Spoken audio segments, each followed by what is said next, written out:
there's different opinions. In my clinic, we basically just have a policy of checking with the surgeons. So I work with a handful of surgeons. I've talked to them, and the general consensus from them is that they're okay with me needling as long as it's been 4 weeks after a surgery. That's unique to the practice where I work. It's sometimes taught that you should wait at least 8 weeks after a surgery. There's really not research data that shows that there's some magical thing that happens at 8 weeks where there's decreased risk of infection. I would just say if somebody's in particular had a shoulder replacement, a knee replacement, something like that, don't needle into the joint capsule afterwards.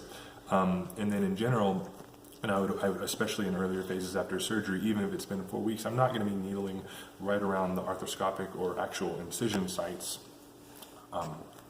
Arthroscopic or incision sites too, but I'm not going to be needling right around the incision sites because while there's still tissue healing there, I mean, for one, I don't want to introduce new bacteria into that area, but I also don't, even if somebody was in the process of getting an infection anyway, I don't want to be the one that gets blamed for responsible for that. So anyway, first, as far as just locating the subscapularis and palpating and whatnot, basically a couple ways to do it. One of them is we're going to flex her shoulder and we're going to internally rotate her shoulder, and then I'm going to have you use your right hand to hold your left wrist. From there, I'm going to use my bottom hand to go under her scapula, and then I'm going to protract her scapula, actually pull it out a little bit away from the body. Okay, so that's going to give us a little bit more space because we're just having this limited area at the lateral aspect of the scapula with which to work. Some people prefer to have a position more with the elbow extended. More often when I'm needling, I personally have the elbow flexed because I feel like people can relax their arm a little bit more or support it with their other one. I do use a position of elbow extended a lot of times, especially if I'm doing body work, where I may use that as a sort of an extended lever to help rotate their humerus. But basically from here, I'm going to press in from the side, and if I press in and down, I'm going to be over the lateral border of her scapula from this side. Okay, so if I'm going to needle in that area, honestly, this is a 40, so a 40 is going to be probably, I prefer to use a 50. I can grab you a 50. Sure. Okay, so again, I'm going to reach underneath.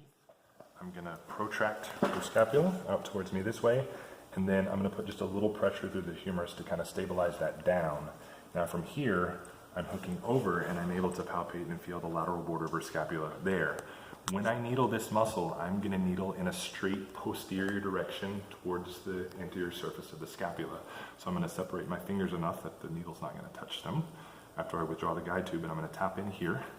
And then from there, we're going to needle straight posterior like this. And as long as you're needling down in a posterior direction here, we're safe, because at most when we get down far enough, we're just going to touch the scapula. Obviously, we're not going to want to needle in a medial direction from there. So I'm basically using the distal joints of my fingers kind of against the ribs there. It's sort of an extra checkpoint there, and I'm just going to not want to needle immediately from there. But I can needle down from there, and then as we get down deep enough, again, I can rotate the needle, I can piston, I can do whatever I need to do there. But this one, as we talked about, this is not a particularly fun one to have needled, so this is one where we're not going to do a lot of needle retention. I'm going to do what I need to do with needle manipulation and then just withdraw from